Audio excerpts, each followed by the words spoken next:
Svazek první. Kapitola 2. Stínonoš. Nyní, když už věděli, co mají hledat a zhruba v jakých místech se to má nacházet, bylo jeho nalezení pro bratry snadnější. Přesto ani s jejich božským zrakem to nešlo bez námahy. Po dlouhou dobu z něj šlo totiž spatřit pouze nepatrný, sotva viditelný tmavě šedý srpek a zbytek jeho povrchu halila jen černočerná tma, jež dočasně zakrývala hvězdy v pozadí. Bedlivě jej střežili ještě po několik následujících dnů. Posléze to však přehodnotili jako zbytečnou ztrátu času a přešli jen na několik kontrolních pozorování denně. Stále zůstávalo otázkou, kamže to stínonoš vlastně putuje, jenže na odpověď si museli ještě nějaký čas počkat. Manné a Déloch se mezitím pozvolna vrátili ke svým dětským hrám a dovádění, přičemž skutečnou změnou tak procházel pouze Jéhve, který se jejich zábavě začal postupně čím dál tím více stranit. Místo ní se Jéhve začal věnovat prvotnímu, skutečnému bádání. Vtiskl svým pokusům pevnější řád, aby byly mnohem komplexnější a jejich výsledky ještě průkaznější. Přehodnotil veškeré dosavadní vědomosti, načež v nich začal hledat nové souvislosti. Po večerech před spaním probíral své postřehy s bratry a s jejich pomocí utvářel nové teorie. Ty pak s trpělivostí sobě vlastní vystavoval následujícího dne neúprosné řadě pokusů, hledaje důkaz, který by je potvrdil nebo je navždy odsoudil k zapomnění. Na to, kam se stínonoš ubírá, se mu přesto přijít nepodařilo. A tak po necelém měsíci svou pozornost opět přesměroval ke skrytému tajemství hmoty. Tušil, že právě v ní se ukrývají odpovědi, které ho mohou dovést k většímu poznání. Toho času se však také mezi Elohim objevily náznaky prvních výraznějších nesvárů. Déloch si totiž začal uvědomovat, že se jim Jéhve vzdaluje a snažil se jej všemožně přesvědčit, aby se k jejich společným hrám opět vrátil. Nepochodil však, takže se pokusil o malou odplatu. Kdy se po nějaký čas odmítal jakkoliv účastnit bratrových pokusů a zároveň s ním jednal poněkud odměřeně. Ale ani to nepomohlo, přičemž Déloch se tím skrytě trápil. Naštěstí tehdy zasáhl Manné, který měl pro oba pochopení. Nějak vycítil, co stojí za změnou v Jéhveho chování a podpořil jej. Přiměl Déloha bratrovu změnu přijmout a na oplátku se mu snažil chybějícího Jéhva co nejlépe zastoupit. Ačkoliv se o stínonoše nejvíce zajímal Jéhve, byl to nakonec Manné, kdo odhalil tajemství jeho hvězdného putování. Tehdy se právě schylovalo k odpočinku a stínonoš už připomínal jen nepatrnou šedou šmouhu. Manné k němu jen tak mimochodem pohlédl, přičemž podvědomě porovnal jeho polohu a tvar se vzpomínkami. V tu chvíli jej zasáhlo pochopení. Vše se zdálo být najednou tak prosté a logické, až ho překvapilo, že na to nepřišli dřív. On ji obíhá dokola, vyhrkl náhle Manné svou domněnku. Když spatřil jejich nechápavé pohledy, jal se jim to hned vysvětlovat. Využil Délohovi zlaté koule, aby představovala jitřenku. Dál do prostoru pak umístil 3 malé kamínky, jež měly symbolizovat je samotné, a nakonec použil větší temný kámen, s nímž vykroužil předpokládanou dráhu stínonoše okolo jitřenky. Celé to najednou začalo dávat smysl. Vždyť okolo jejich jitřenky se točil úplně celý vesmír, včetně asteroidového pole i jich samotných. Stejně tomu bylo i se stínonošem. Jen ten se pohyboval jinou rychlostí. Realita nyní začala nabývat jasnějších tvarů. Jitřenkocentrická představa vesmíru jim potvrdila absolutní výjimečnost jejich domovské hvězdy jitřenky. Nyní už nebylo pochyb, že byla tou nejdůležitější bytostí na celičkém širém světě. Zdrojem čisté mateřské lásky, zajišťujícím svým hřejivým světlem bezpečí a nyní v jejich očích i samotným středem všeho míra. Přestože jejich božské smysly byly ještě stále velmi omezené, tak už v té době začaly převyšovat ty lidské.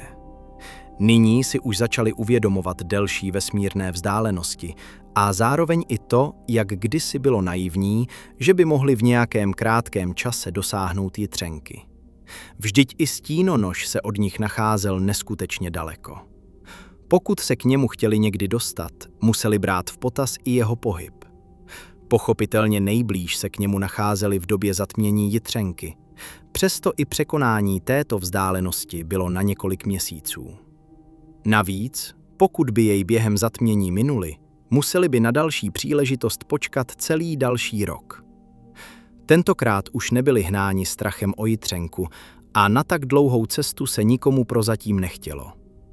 Jehve měl v pásu hvězdného kamení ještě stále co objevovat a Déloch s Mannem nechtěli přijít o svůj úžasný herní svět.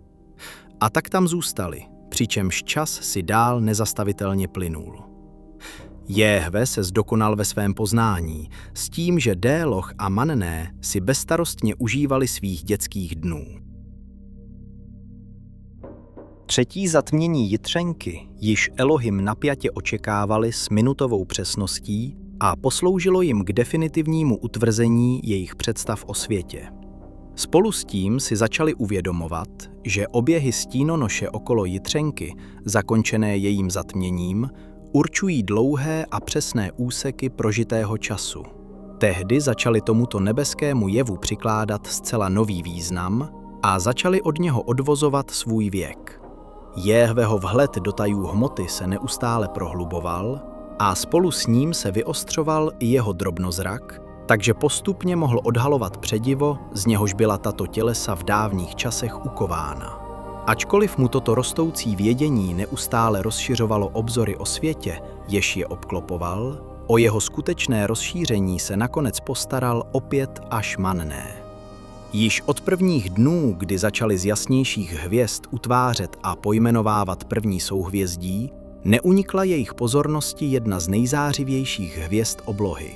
Tehdy ještě byla bezejmennou součástí hvězdné školky v souhvězdí Latarigilas, jenže tomu tak nemělo být navždy. Manné s Délohem se tehdy oddávali prosté dětské hře, v níž se přeli o počtu hvězd v úzkém výřezu nebeské klenby. Manné v tomto umění obvykle vynikal, leč tentokrát byla Délohova odpověď 47, opověstné zrnko přesnější. To není možný, přeci ta jedna nikam neodešla, oponoval Délohovi zklamaně Manné a začal souhvězdí porovnávat se svou vzpomínkou. Nebo sis možná tu jednu kdysi domyslel, posmíval se Déloch a přidal si spokojeně jeden vítězný kamínek na svou stranu. Opravdu tam není, vykřikl pohoršeně Manné. Déloch souhlasně přikyvoval hlavou, přičemž to chtěl doprovodit malým vtípkem, když tu Manné pokračoval. Támhle ta jasná hvězda byla předtím součástí Latarigilas. Pamatuješ? Tvořila přeci s těmi 3 načervenalými hvězdami takovej nakloněnej čtverec.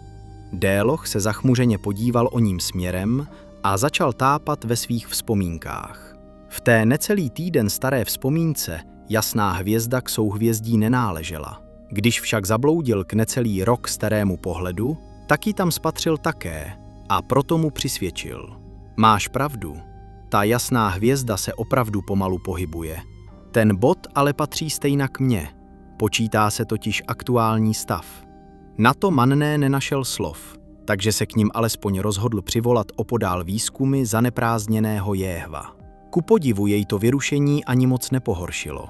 Zanechal rozdrcené materiály působení času a popoletěl k bratrům, kde se dozvěděl více podrobností.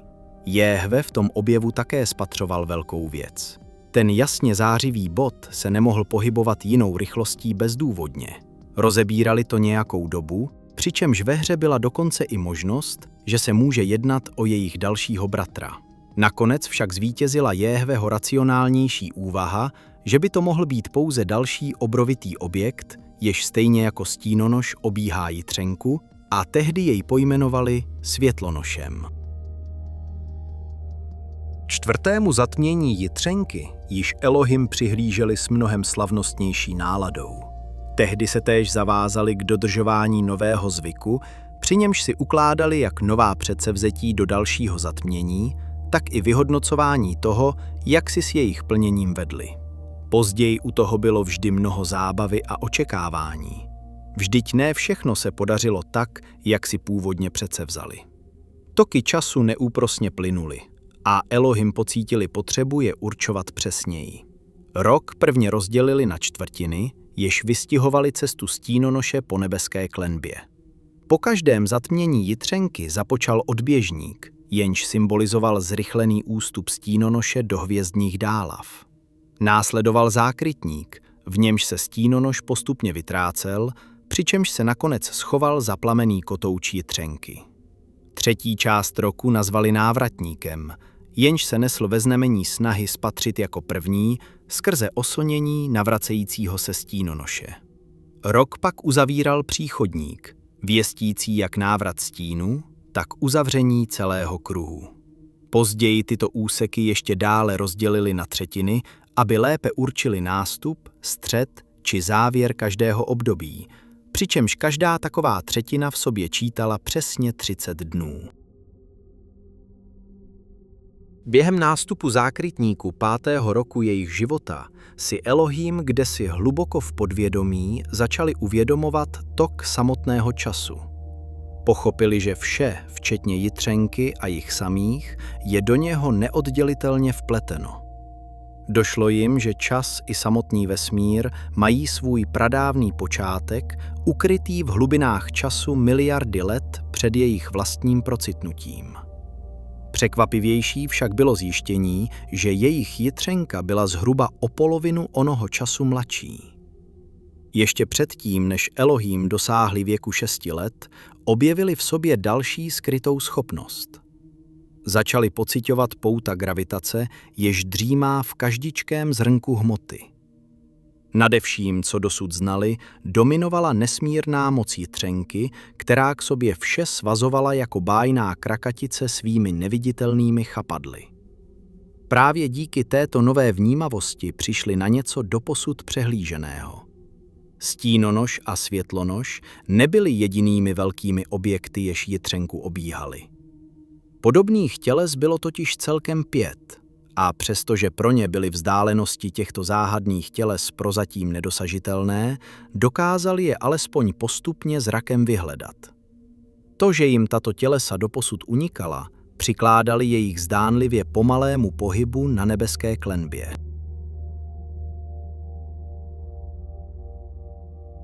Častým sledováním vzdálených světů se jejich do dálav směřovaný božský zrak nadále zdokonaloval. Takže už v polovině 6. roku života dokázali rozpoznat na nejbližších světech základní detaily. Oba nejbližší byly protkány množstvím proláklin i výstupků, jež dávali tušit jejich členitost. Na tmavě šedém povrchu stínonoše je zaujaly droboučké oranžové flíčky, o jejichž významu zatím neměli ponětí, a na druhém světlonoši zase rozeznávaly velké oblasti tmavě béžové barvy s obrovskými kopcovitými útvary. Třetím potomkem jitřenky byl obrovský rudooranžový obr, jehož povrch procházel neustálými změnami. Čtvrtý, ještě vzdálenější svět byl zbarven do modra a jeho detaily už nešly rozeznat. A nakonec tím nejvzdálenějším tělesem byl šišatý svět ledově bílé barvy. Pochopitelně i tyto planety dostaly svá jména, takže je bratři pojmenovali po vzoru těch prvních. Rudonoš, modronoš a poslední ledonoš. Měli o nich mnoho představ a teorií, ale žádnou z nich nemohli podpořit nebo vyvrátit reálnými pokusy. K tomu ale bylo zapotřebí k nim nejprve doletět. Přesto bych zde nerad opomenul, že mnohem později byl andělem Imrielem sepsán epos Písně o 5 světech, v němž se podrobněji zaobírá pradávnou podobou těchto 5 světů jitřenky z dob dětství Elohim.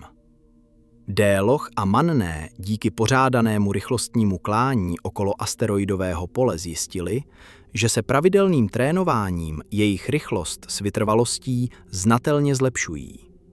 Díky tomu začala být počátkem příchodníku 6. roku představa na novou výpravu ke stínonoši mnohem reálnější. To byl také jediný důvod, aby se k nim při těchto hrách přidával i Jehve. To mělo za následek hned dvě důležité věci. Jednak se tím zlepšovala Jehveho kondice a zároveň se tím zlepšoval jeho vztah s Délohem. Jejich předsevzetí, které si pro následující rok vytyčili, se stalo společným. Podniknou další velkou výpravu až ke Stínonoši.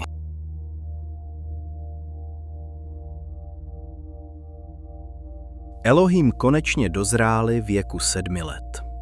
Přestože původně plánovali, že výpravu podniknou ještě před samotným zatměním Jitřenky, nyní to ale nebylo třeba. S rychlostmi, jichž nyní dosahovali, by se ke Stínonoši měli dostat i s dostatečnou rezervou pro odpočinky za pouhých 18 dní. Zatmění Jitřenky si tak mohli užít v obzvláště sváteční náladě. Nyní už tušili, že brzy se mnohé změní a svůj současný milovaný domov nadlouho a možná dokonce i navždy opustí.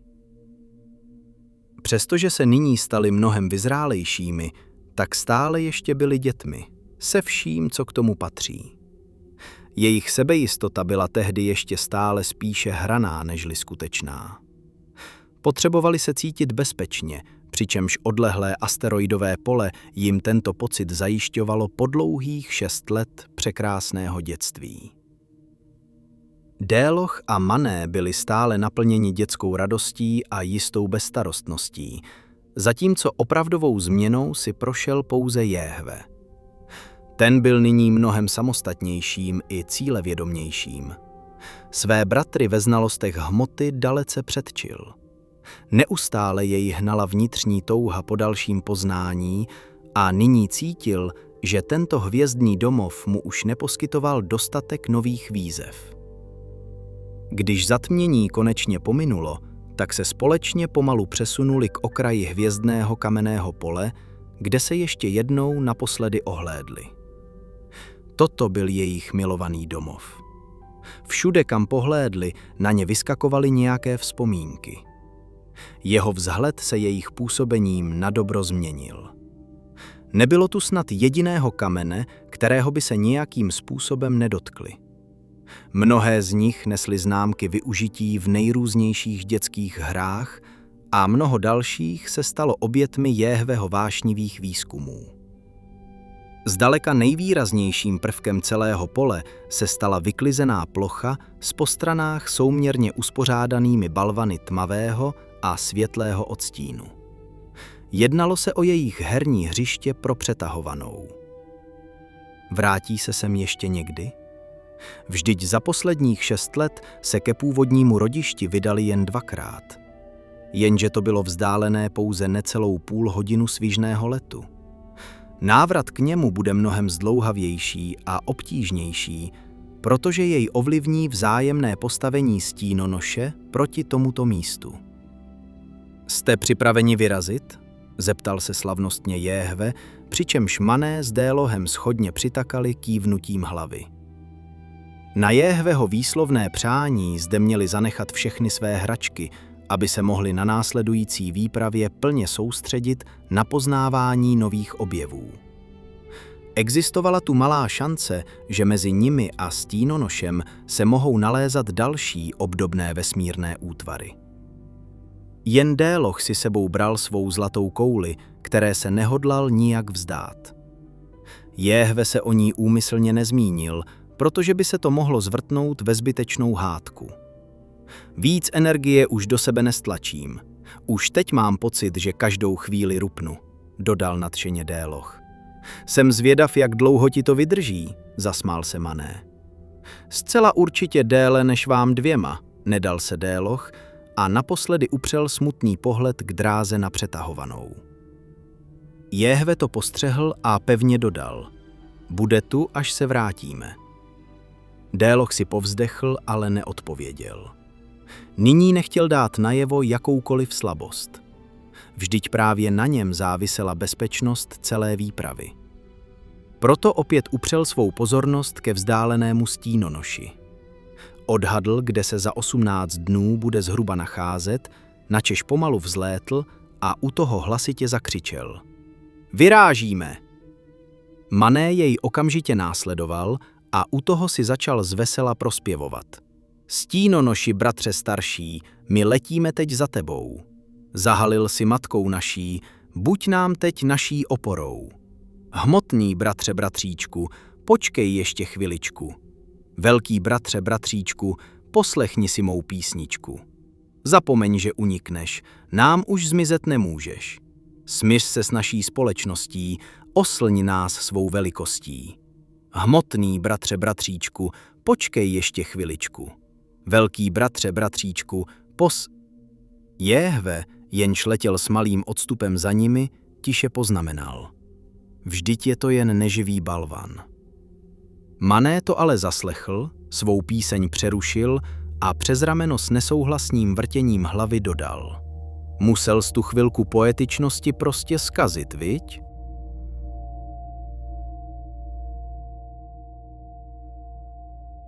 Na to již Jehve neodpovídal.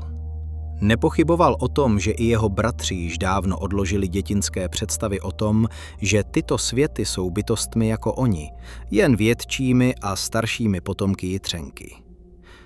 Nechápal pouze, proč mají stále tu potřebu předstírat, že tomu tak je. Jehve, někdy je lepší přijmout za další bratry třeba šutry, než si připustit, že jsme tu dočista sami.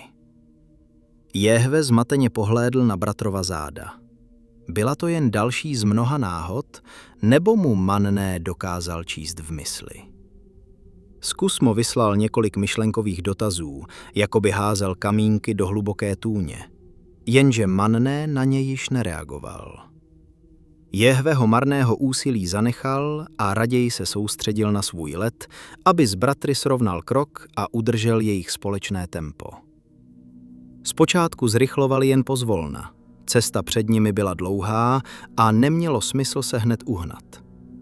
Jakmile však jejich hovory utichly a oni zabředli do vlastních myšlenek, začala jejich rychlost prudce vzrůstat. Zakrátko, aniž by si to uvědomili, překonali všechny své dosavadní rekordy. Snad to bylo způsobeno onou závratnou vzdáleností, k níž nyní upírali svou vůli. Snad něčím, co dosud nedokázali pojmenovat. Byl to pro ně fantastický nový pocit, jako by je kupředu hnal sám osud. Po nějaké době se jejich rychlost začala stávat extrémní. Okolní jinak jasné hvězdy se nepatrně protáhly a pobledly. Další zrychlování, jež je po dlouhou dobu nijak zvlášť nezatěžovalo, se náhle začalo stávat čím dál obtížnějším. Až si najednou uvědomili, že jim začalo prudce ubývat sil a více zrychlit už nemohli. Všechno, co se nacházelo před nimi, nepatrně zmodralo a zmenšilo svou perspektivu. A naopak při ohlédnutí zpět se vše jaksi pokroutilo a zčervenalo. Jejich smysl pro aktuální čas se začal neočekávaně bortit. Elohim, aniž by to tušili, se svou rychlostí přiblížili k fyzikálním možnostem pohybu v časoprostoru a jakékoliv pokusy o další zrychlení vedly jen k extrémnímu úbytku zbývajících sil. Proto už prostě zrychlovat přestali a nechali se tou zběsilou rychlostí unášet dál. Jejich mysl se nedokázala oceánu těchto nových věmů nabažit. Plachtili prostorem na samé hranici veškerého poznání. Budoucnost se tu střetávala s minulostí a pouhý okamžik se tu rozprostřel na nezměrné vzdálenosti. Je oná Heraltě tahle rchleco, vyslovil náhle nesrozumitelně Manné. V předuletící déloch se za ním zmateně ohlédl a odvětil mu. Neozumí ti, co říkal. Zpomalte! Zakřičel protáhle Jehve, přičemž sám začal ihned snižovat rychlost. Bratři mu sice okamžitě zmizeli z dohledu, ale jejich relativní polohu v okolním prostoru stále vnímal. Vzdálenost mezi nimi se rychle prodlužovala a Jehve se začal obávat možné ztráty myšlenkového spojení. Naštěstí se tak nestalo a bratři začali nekoordinovaně zpomalovat také. Nějakou chvíli to zabralo, než svou rychlost opět všichni tři srovnali, když tu se zmateně zeptal Déloch. Co se to děje? Jehve mu rozuměl o poznání lépe. Zvážil další možnosti a poté bratry protáhle vyzval k dalšímu zpomalení. Poté ještě provedli několik dalších korekcí rychlosti, když tu se Jehve zachmuřeně zeptal. Už dobrý? Ano, co to bylo? Zopakoval svůj dotaz vyjevený Déloch. Jehve se na chvilku zamyslel a poté znaveně odvětil. Zdá se, že při velkých rychlostech dochází k jakémusi časovému posunu. Netuším, oč se přesně jedná, ale něco mi říká, že jsme se museli přiblížit k maximálním rychlostem, kterých lze vůbec dosáhnout. Omlouvám se, ale jsem hrozně unavený. Já jsem na tom podobně. Zpomalíme ještě trochu? Navrhl vysílený Manné. Teprve nyní si začal Déloch uvědomovat, že je také vysílený. Letmý pohled na bratry však stačil k poznání, že jsou na tom o poznání hůře. Zejména Jehve, jenž nyní sotva držel vědomí. Samotný setrvačný let je už tolik nevysiloval. Největší zátěž pro ně představovalo samotné zrychlování nebo zpomalování. Nyní bylo nezbytné šetřit sílu na bezpečné zastavení. Déloch pohledem vyhledal stínonoše, načež s překvapením zjistil, že už překonali více než 2/3 cesty. Srážka jim však nehrozila, stále totiž mířili k bodu, kde se s ním měli setkat až za celých 18 dní. Ano, už musíme zpomalit a také upravit směr. Zvládnete to? Zeptal se ustaraně Déloch. Snad jo, ale co Jehve? Strachoval se Manné.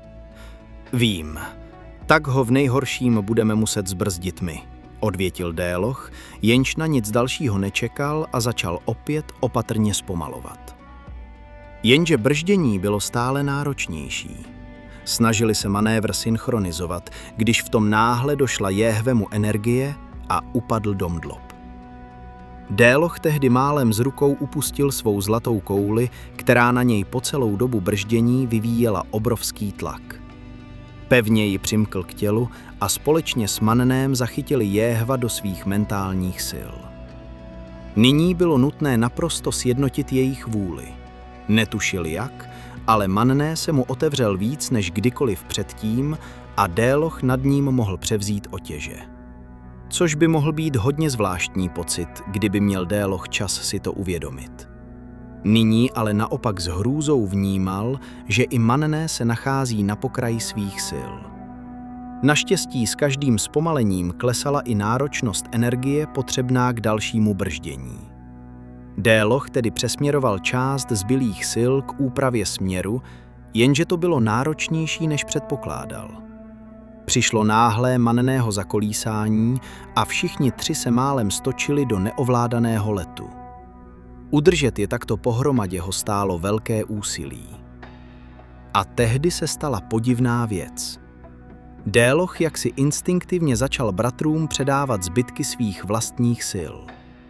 Nebylo to mnoho, ale pro tu chvíli to bohatě stačilo. Manné a dokonce i Jehve tak opět plně nabili svého vědomí. Mysl všech tří se spojila v jednu jedinou, jež se plně soustředila na závěrečné přibližování k obrovskému tělesu stínonoše. V tom v Délochově mysli slabě zaznělo děkuji. A náhle byl opět každý sám sebou. Kdyby nyní neměl Déloch rozostřený zrak bržděním a námahou, mohl by již rozpoznat nevídané detaily jeho povrchu. Místo toho na sobě začal pociťovat sílící chapadla jeho gravitace. Na další přemítání už ale nezbyl čas. Provedli ještě několik posledních korekcí, když tu z nenadání všichni tři zastavili vysoko na oběžné dráze stínonoše. Všichni tři byli u konce svých sil. Nejraději by si tam okamžitě lehli a usnuli. Jenže pohled, který se jim nabízel, je naprosto ohromil. Únava pro tu chvíli prostě musela stranou. Teprve nyní si plně uvědomili skutečnou velikost majestátného stínonoše. Z pozice, kde se nacházeli, jim zabíral většinu výhledu a přesto z něj mohli zahlédnout jen zlomek. To, co z dálky vypadalo jako malá temná pravidelná koule, byl ve skutečnosti kamenný zbrázděný svět, připomínající poraněnou bytost. Jeho rozeklaný povrch byl převážně posetý puklinami nebo tmavými skalisky, výhružně činícími k nebesům. Na mnoha místech z jeho otevřených ran vyvěrala rozžhavená láva, která se v řečištích vylévala na rozsáhlá území. Tam vznikala obrovská lávová pole, kde z chladnoucí horniny opět vznikalo nové kamenné podloží. Celé dílo zkázy jen dokreslovaly obrovské, neustále chrlící sopouchy, jež do řídké atmosféry vrhaly nezměrné množství šedého prachu. Byli stínonošem ohromeni. Svět se stal rázem mnohem větší a pestřejší než kdykoliv předtím. Stínonoš byl navíc jen prvním z 5 dalších světů, které na ně ještě čekaly. Dlouho se jen znaveně kochali vším, co tam spatřili. Zatímco Jehve byl nadšen možnostmi dalšího poznání, jež se mu nyní naskytly, tak Déloch vnímal stínonoše úplně jinak. Z jeho pohledu se jednalo o obrovský narozeninový dort plný svíček a prskavek. Byl zhmotněným štěstím na dosah ruky. Spatřil v něm totiž to největší herní hřiště na celém širém světě. Déle už čekat nemohl. S rozzářenýma očima vyrazil k světu pod sebou, přičemž u toho radostně povykoval. Mané a Jehve jej okamžitě následovali. Jak se přibližovali k povrchu, poprvé v životě postřehli rozdílnou perspektivu vnímání. Masa hmoty si pro sebe začala nárokovat ještě více prostoru, až se stala pro jejich smysly naprosto dominantní. Jejich božské smysly na ně křičely, že se s nimi celá perspektiva pomalu, ale jistě otáčí. Gravitace stále více sílila, zmizela z očí. Nejbližší krajinu začalo zahalovat šero zpředené z okolních všudy přítomných stínů. Jejich zrak se začal přizpůsobovat okolnímu šeru. Zastavili až zhruba necelé 2 metry nad zemí a vychutnávali si ten nový, zvláštní okamžik. Takto zblízka je pohltila bezútěšná atmosféra okolní krajiny ještě více. Nacházeli se v jakémsi zárodku údolí. Ze 3 stran je obklopovaly ostré štíty rozeklaných skalisek a do 4. směru se táhla postupně rozšiřující kamenná popelavá pláň. Zřejmě se muselo jednat o jedno z dávných lávových jezer. Přestože Jehve toužil překonat i poslední metry, neučinil tak. Ctil předchozí dohodu, že bezpečnost prvně prověří Déloch. A právě proto k němu upřel významný pohled. Déloch to pochopil a snesl se ještě níž. Zastavil se jen pár centimetrů nad zemí, kde se začal rozhlížet okolo sebe. Ať už by se nyní stalo cokoliv, případnému nebezpečí by museli čelit společně. Představivost mu nyní předkládala nejrůznější scénáře zákeřného přepadení. Jenže on žádné skutečné nebezpečí nespatřil. Krom stoupajících chomáčků dýmu zela krajina prázdnotou. Velmi opatrně snesl pravou nohu k zemi. Příjemně teplý povrch se zdál dostatečně pevný, aby na něj mohl přenést celou svou nově nabitou hmotnost. Jenže chtěl mít jistotu. Takže nohu opět nadzvedl a poté s ní vší silou dupl do země. Rozvířil prach a rozdrtil několik kamenů. Přesto se nezabořil víc jak 5 centimetrů. To Déloha uklidnilo. Přestal levitovat, měkce dosedl na zem, opět chvíli vyčkával. Když se opět nic nestalo, udělal své první 3 krůčky v životě a pak se otočil s úsměvem k bratrům. Můžete, je to bezpečný. Začali si plnými doušky užívat vlivu gravitace. Pocit ostražitosti a únavy zmizely jak dým nad sopouchem. Radostně tam pohopsávali a do všudy přítomného prachu vytvářeli své první stopy. Vyzkoušeli několik kotoulů či hvězd a když se i toho nabažili, tak se jen prostě váleli po zemi. Život byl nádherný. Uběhlo několik minut, načež si Jéhve po chvilce společného blbnutí sedl a začal rukama přehrabovat vyprahlou šedou zeminu. Byl ve svém vnitřním ráji. Mané jej chvilku pozoroval, načež ho poté láskyplně poklepal po rameni a zašeptal. Po tomhle si dlouho toužil, co? Jéhve mu ale neodpověděl. Svými božskými smysly vnímal mnoho zvláštních projevů, jež stínonoše odlišovaly od hvězdních asteroidů. Zde cosi hluboko pod jeho nohama vytvářelo pohyb a vlastní teplo. Co zatím stálo, tehdy netušil, ale těšil se, až na to přijde.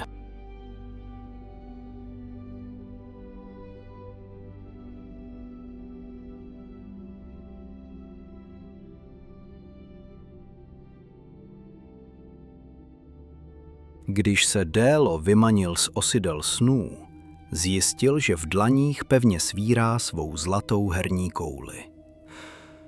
Oddechl si, byla v pořádku. To, že mu nechtíc sklouzla do lávové pukliny, byl jen zlověstný přelud noci. Pohladil ji a jemně položil na kámen vedle sebe, načež se pomalu ohlédl. Když se včerejšího večera dostatečně vyblbli, našli si ke spánku menší výklenek pod skalním převisem. V neznámém prostředí se jim to zdálo jako mnohem bezpečnější volba, než ulehnout na holé planině. K jeho překvapení už ale noc dávno pominula a celé údolí nyní žhnulo v přímém poledním žáru. Přestože prospal více než 14 hodin a zdaleka ještě neměl obnovenou veškerou energii, spát se mu už nechtělo. Opatrně, tak aby nevzbudil své bratry, se vysouval ze stinného výklenku, poté se postavil do jemného rozpáleného prachu a rozhlédl se po celém údolí. Skutečný planetární den jej překvapil. Vždy jinak jasná a přátelská jitřenka, zde vlivem slabounké špinavě nažloutlé atmosféry, vypadala poněkud vybledle až podmračeně, jako by snad byla se stínonošem v nějaké skryté rozepři. Ostatní hvězdy zde pro jistotu nešly spatřit vůbec. Těsně nad zemí se proháněly nebo vlnily rozpálené plyny, které se poměrně úspěšně snažily zametat jejich včerejší stopy. Dokonce poněkud níže a dál v údolí zaznamenal náznaky menších vzdušných vírů. To Déloha opravdu překvapilo. Vždyť jediný vítr, jaký doposud poznal, byl jen ten mezihvězdní, plný nabitých částic, jež proti nim občas vrhala jitřenka. Jenže ten, na rozdíl od těchto planetárních, nikdy netančil. Déloh zamyšleně pohlédl ke spícím bratrům, když tu si všiml, že Manné už je také vzhůru. Jen měl tu smůlu, že se nemohl pohnout. Byl k němu totiž schoulený dosud spící Jéhve. Déloh s úsměvem roztáhl ruce, jako by do nich chtěl zahrnout vše přítomné, a pravil. Tak, po všech těch letech jsme konečně tady. Je obrovská, viď? Zašeptal Manné.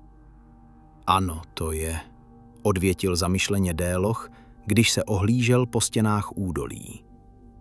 Poté se však šibalsky pousmál a zvesela se zeptal.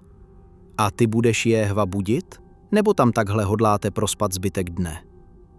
Manné mu natěšeně odpověděl. Je ještě hodně vysílený, ale cítím, že už každou chvíli vstane. Chceš pak prozkoumat ty skály? Ano, to také.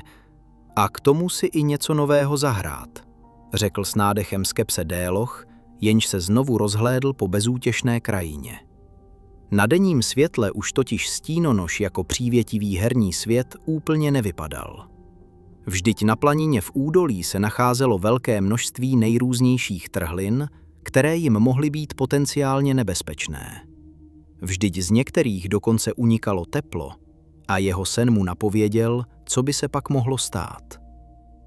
Déloh sebral z prachu u nohou několik drobných kamenů, přičemž jedním z nich mrštil bez nějakého účelu do dálky.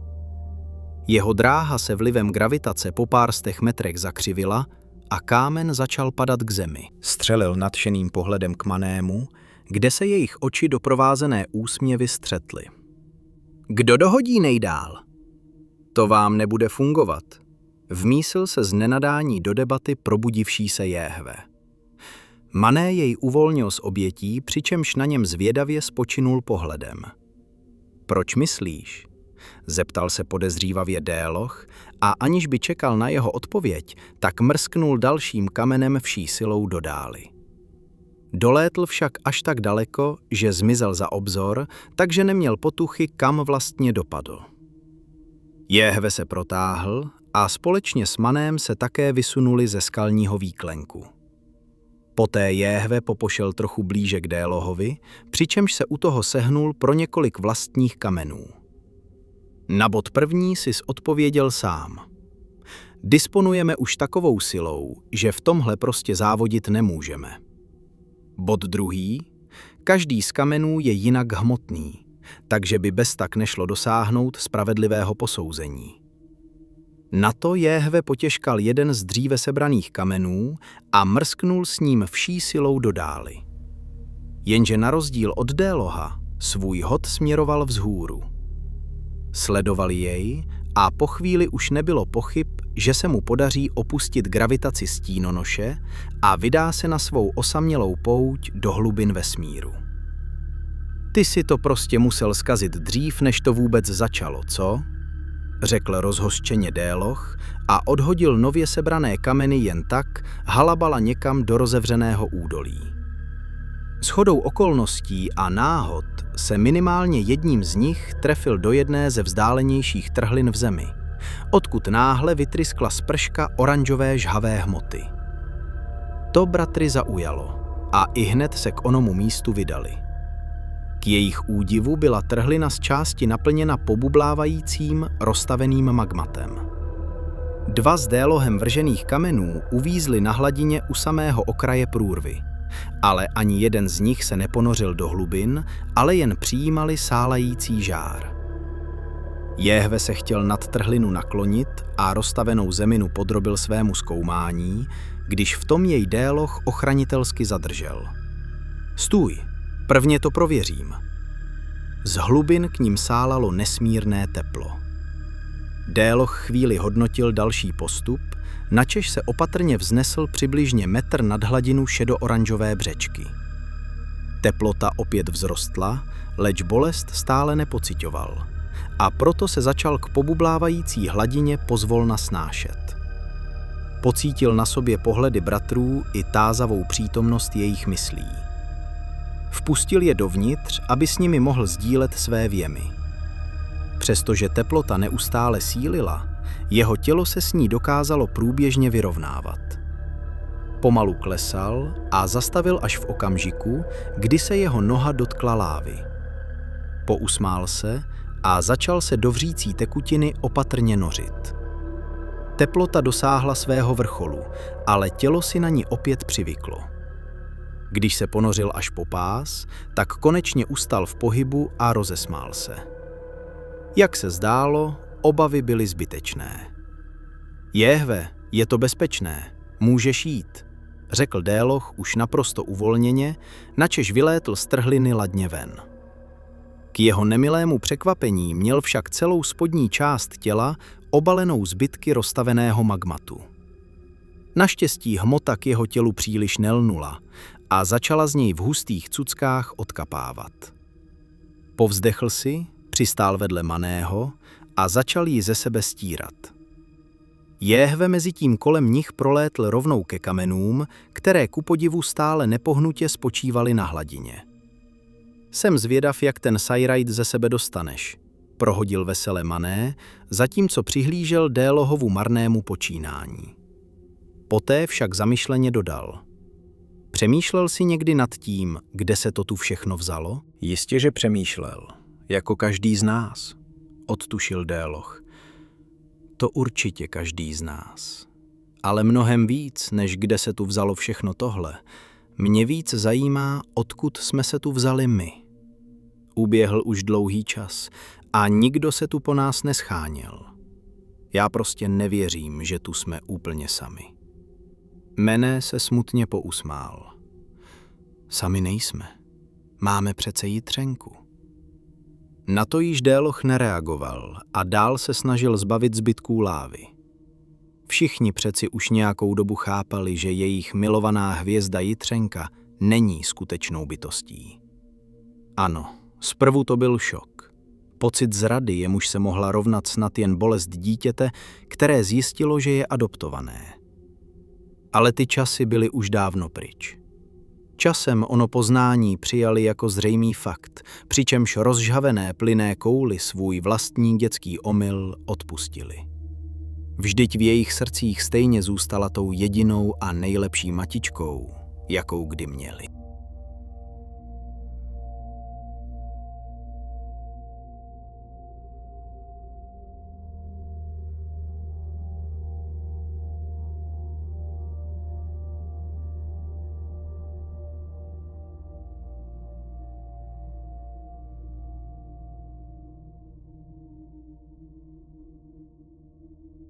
Délo však nehodlal téma opustit a odhodlaně pokračoval. Prostě si myslím, že nás tu musel někdo v nouzi zanechat. Přeci jsme se tu nezrodili jen tak z vesmírných šutrů. Manne si povzdychl a bezradně rozhodil rukama. Je to možné, ale dokud nebudeme vědět víc, tak to jsou jen hypotézy. Jednou to tu opustíme a vydáme se ke hvězdám hledat skutečnou pravdu. Déloch bezděky pohlédl k nebi, ač hvězdy v denním žáru nebylo možno spatřit. Přesto bratrovým slovům přitakal. Máš pravdu, stále rosteme a sílíme. To, jak rychle jsme se dostali až sem, bylo úžasné. Ale až ke hvězdám. Vždyť včera jste tvrdili, že rychleji už letět nejde. To by ale znamenalo, že k nejbližší hvězdě bychom museli letět desítky let. Dokážeš si to vůbec představit? To bychom jako spali za letu, nebo se neustále vysilovali zrychlováním a zastavováním. Manne se pousmál. Představa, jak desítky let nespíš a u toho stále držíš tu svou bláznivou kouli? To je v skutku těžko uvěřitelné. Nestrachuj se, bráško, na něco časem přijdeme, tak jako vždycky. Hele, Jehve právě teď také na něco zajímavého narazil. S těmi slovy se Manne vydal za Jehvem a Déloch jej s povzdechem následoval.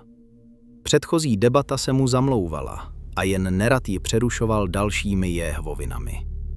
Když se zastavil těsně u bratrů, aby nahlédl, co sledují, promluvil k němu Jehve. Nerozmazávej to a nech to vychladnout. Pak to z tebe odpadne samo.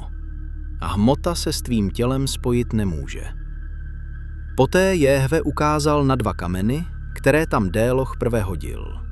Jeden z nich byl již zbarvený do ruda a v sálajícím žáru se pomalu začal rozpouštět v lesklou tekutinu.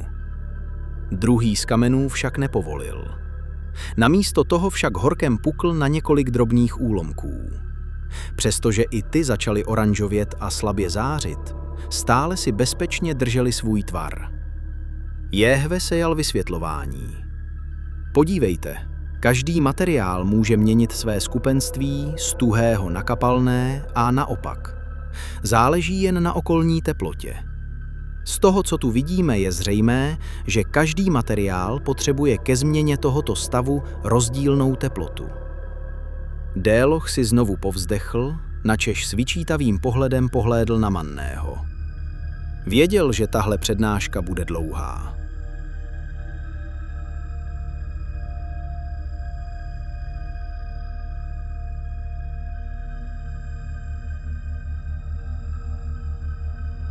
V chráněném skalním výklenku si zřídili svou dočasnou základnu. Nemělo to nic společného s náklonností k tomu místu, nýbrž z čisté účelnosti. Výklenek ležel na samém začátku údolí a skýtal jim dobrý výhled.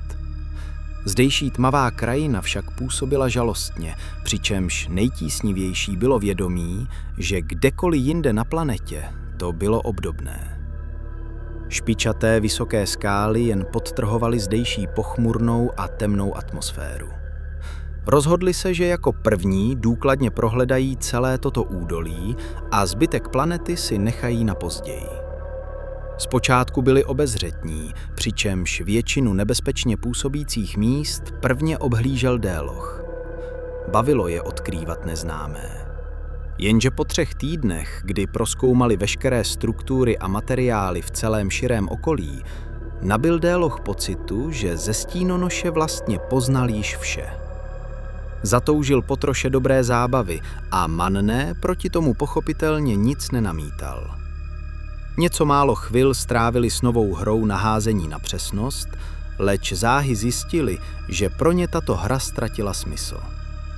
Dosáhli v ní takové dokonalosti, že další soupeření postrádalo význam.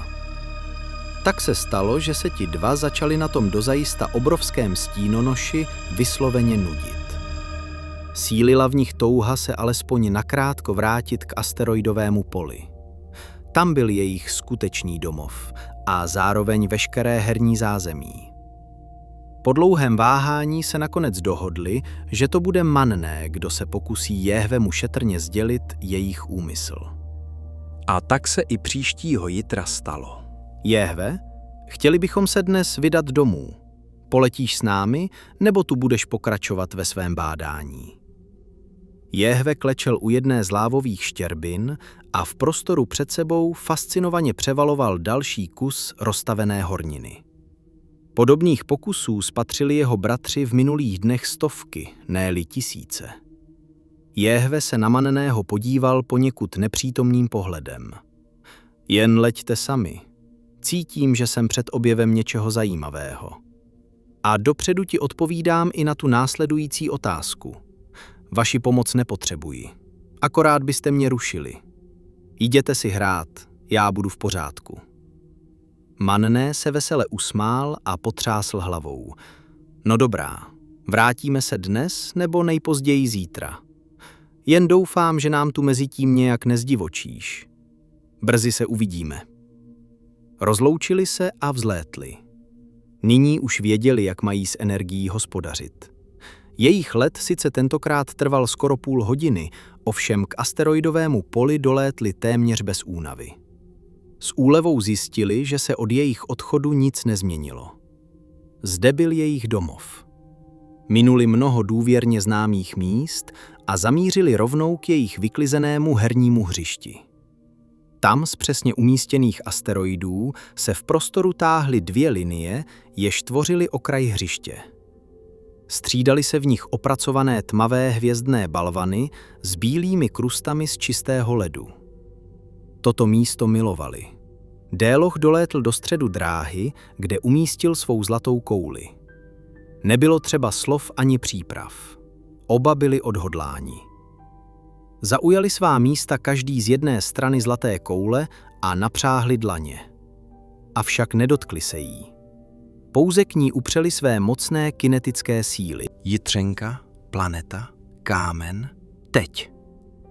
V té chvíli začali tlačit jeden proti druhému skrze Délohovu zlatou kouli, která začala jiskřit pod náporem energie.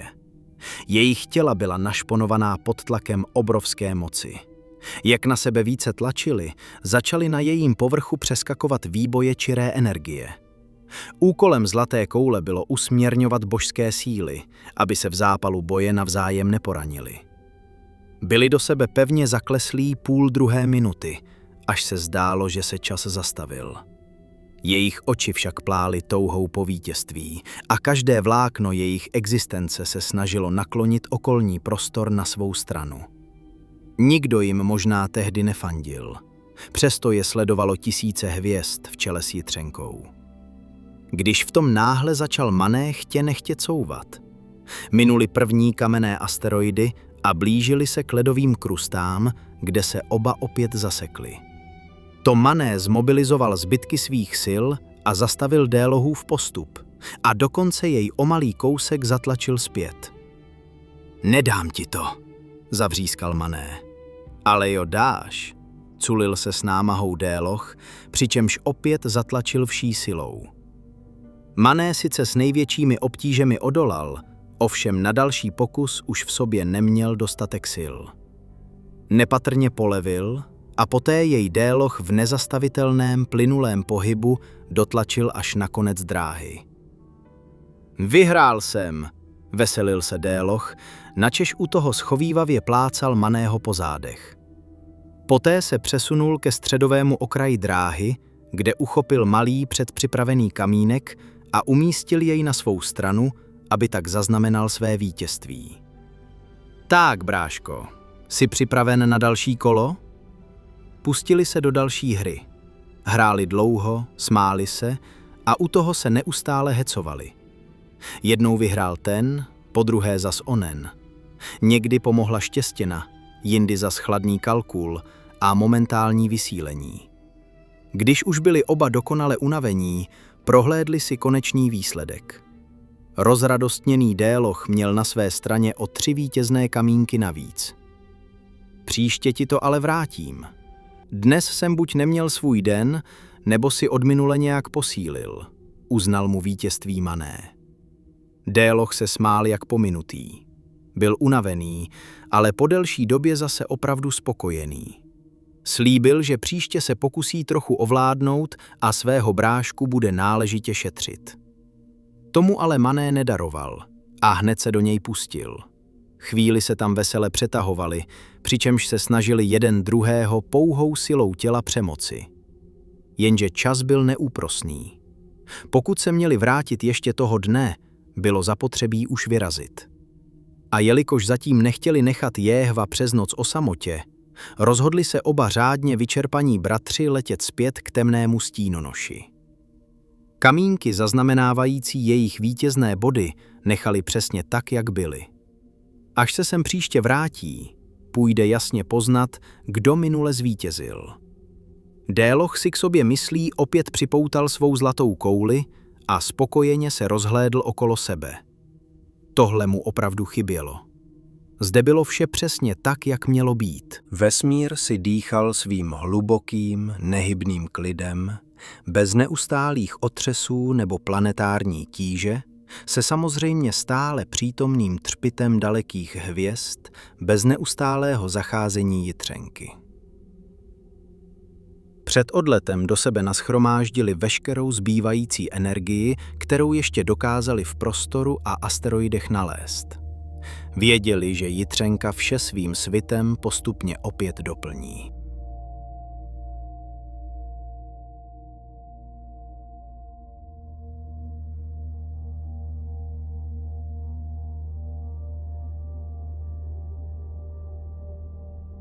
Cesta zpět trvala zhruba 3 hodiny. Nepospíchali. Po celou dobu letu si povídali o všem možném, co je zrovna napadlo. Když dolétli až ke stínonoši, s potěšením zjistili, že už se údolí s Jévem nacházelo na noční straně planety. Měli v plánu si jít co nejdříve odpočinout a na povrchu bylo pod příkrovem noci mnohem klidněji. Jenže k jejich velkému překvapení na ně už Jéve rozrušeně čekal a oči mu planuly touhou se ihned pochlubit s nějakým novým objevem. Mané i Déloch zaúpěli zoufalstvím.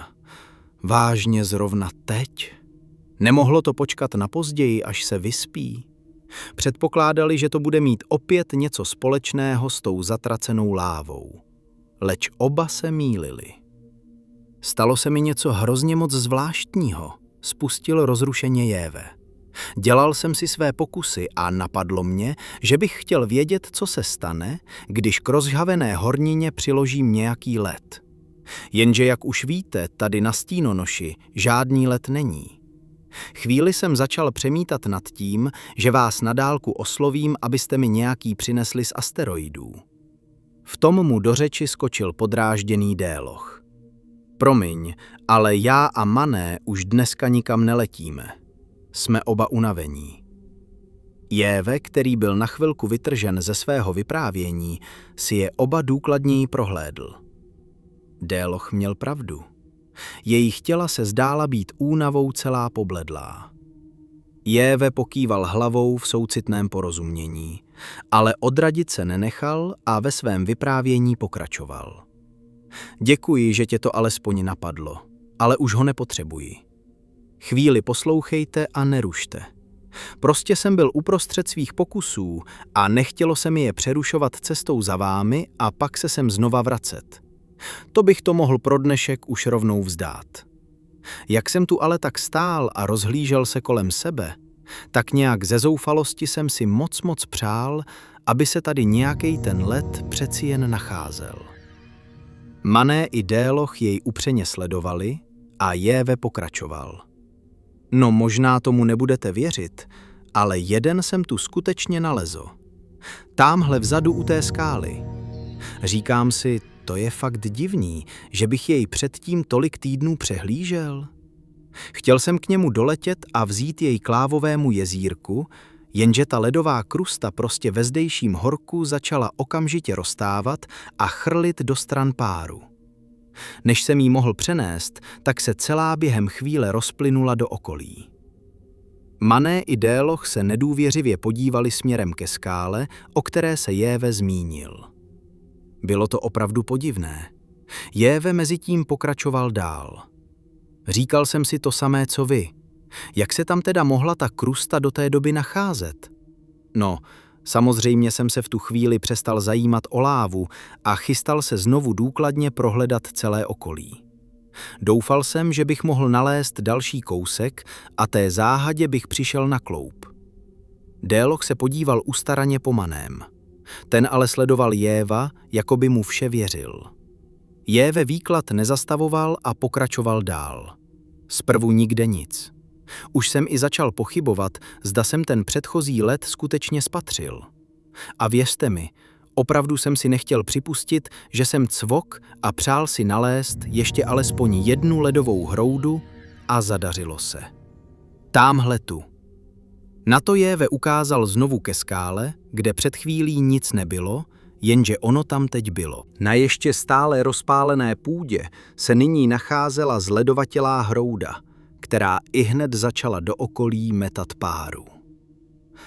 A támhle je další, vyhrkl vzrušeně Jéve. A támhle, a také támhle. Všude, kam Jéve ukázal, se skutečně objevovaly ledové hroudy, které však okamžitě začaly reagovat na okolní teplotu. Už chápete? Ty jsem stvořil já svým přáním. A nemusí to být jenom led. Dokáži takto stvořit cokoliv, co už velmi dobře znám. Prostě si to představím a přeju si, ať se to tam objeví. A ono se to tam zjeví. Podívejte. Přímo vedle nich se v několika metrové výšce zhmotnily dva typické vesmírné asteroidy. Překvapena jimi byla i gravitaci planety. Avšak hned jak oba objekty zmerčila, řádně je k sobě přitáhla. Kameny se zhroutily k zemi a jeden z nich se dokonce při nárazu roztříštil na kusy. Bylo to neuvěřitelné a úžasné zároveň. Mané i Déloch nevěřícně pohlédli k troskám horniny. Nejednalo se o přelud nebo myslí sdílený objekt. Tenhle balvan byl skutečně hmotný. Reakce bratrů byla okamžitá. Oba ihned upřeli pohled vedle sebe a přáli si stvořit obdobné balvany. Jenže se nic nestalo. Mané se pokusil zavřít oči, ale ani to nepomohlo. Jak to přesně děláš? Je k tomu potřeba užít nějaké formulky? Zeptal se naléhavě Déloch. Možná je to tím, jak jsme vysílení, podotkl Mané, ale samotnému se mu to nechtělo věřit. Žádná formulka k tomu není, ale klidně si u toho řekni, staniš se, odpověděl vesele Jéve. Staniš se, vykřikl vedle klečící Mané. Nic se tím ale nezměnilo. Proč zrovna staniš se? Zeptal se Déloch a nedůvěřivě pohlédl na Jéva, aby se ujistil, zda si z něj nedělá srandu. Jenže ten, když mu odpovídal, se tvářil naprosto bezelstně a přesvědčivě. Už jsi měl někdy v životě potřebu říct staniš se? Ne, proč? Zeptal se nechápavě Déloch. No právě proto. Je to slovo natolik oddělené od normální mluvy, že ti možná pomůže správně zkoncentrovat tvou myšlenku. Ale vymyslet si můžeš úplně cokoliv. Je to v podstatě jedno. Staniš se, vyslovil s klidem a nadějí Déloch. Žel požadovaný kamínek se před ním nezamotnil. Zjev se, Vyskl Mané s urputným pohledem upřeným na svou dlaň. V temeni hlavy pocítil menší bolest a na dlani malé svědění. Jenže výsledek byl stále stejný. Nic se tam nezhmotnilo. Následující hodiny strávili tím, že z Jehva dolovali každou podrobnost o jeho myšlenkových pochodech. Přesto to k ničemu nevedlo a po několika hodinách marného snažení to unaveně vzdali. Nezbývalo doufat, že dalšího dne se jim bude dařit lépe. Do rozbřesku zbývalo ještě několik hodin, kterých chtěli využít. Schoulili se společně na zem a během krátké chvíle vpluli do říše snů. Déloch v ní opět prožíval své dnešní vítězství. Šťastný Jehve, obdařený nově nabitým darem, tvořil celé nové světy, kdežto Mané té noci usínal s pocitem zvláštního neklidu. Cítil, že budoucnost, která se před nimi otevírá, bude plná velkých a nevratných změn.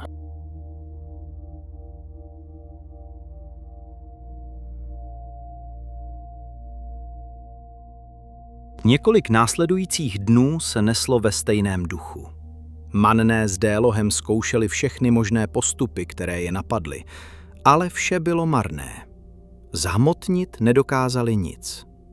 Jejich původní nadšení postupně vystřídala beznaděj, která posléze přešla v zahořklost a zklamání ze sebe samých. 5. dne své pokusy vzdali, načež jen smířlivě sledovali Jehva, jak se radostně oddává svému novému nadání. Celé širé okolí bylo zakrátko zaplněno materiály nepřírodních tvarů, jež vznikly z Jehveho fantazie. Zpočátku se jednalo jen o velmi jednoduché objekty, ty ale velmi záhy vystřídal za mnohem složitější. Manné a Déloch nakonec s vděčností přijali, že darem tvoření vládne alespoň Jehve. Kdykoliv jej o něco požádali, rád jim ochotně vyhověl. Celá ta zvláštní situace jejich bratrskému poutu vlastně prospěla. Jehve se nyní cítil se svými bratry více propojen. Ačkoliv měl zcela jiné zájmy, miloval je a toužil být součástí jejich světa. Většina jejich proseb se sice týkala nových her, které on sám nevyhledával, nyní však neváhal převzít iniciativu a nápady bratrů často ještě zdokonaloval. Takto spatřilo světlo světa mnoho cenností, jež se na věčnost staly součástí Délohova majetku. Jejich životům zavládla obecná pohoda. Trávili společně spousty času, provázaného nejrůznější zábavou a dokonce i dalším poznáním.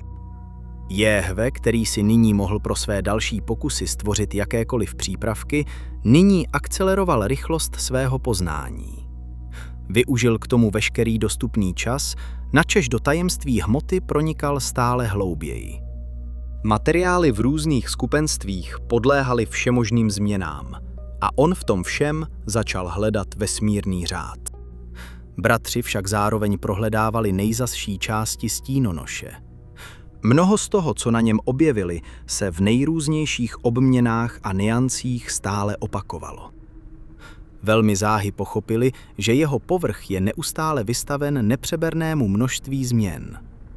Vyvěrající lávy se po zatuhnutí měnily v pevné horniny, jež se na sebe neustále kupily. Pokud se ale na jednom místě nahromadili až příliš, celý kus pevné hmoty kůry začal v otřesech praskat a drolit se, až se z nenadání utrhl, přičemž se k obloze vyvalila hustá mračna par. Následně se masiv začal jako obrovská kra opět nořit do žhavého lůna stínonoše, během čehož se celé okolí zmítalo v mohutných otřesech. Celý ten kolos byl následně pohlcen, načež na jeho místě se opět rozlilo zdánlivě poklidné, pomalu chladnoucí lávové jezero.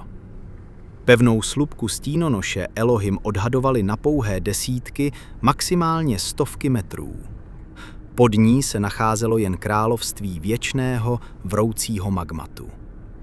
Déloch a Manné získali pocit, že potenciál stínonoše už plně využili a začali se čím dál častěji ohlížet vzhůru ke hvězdám.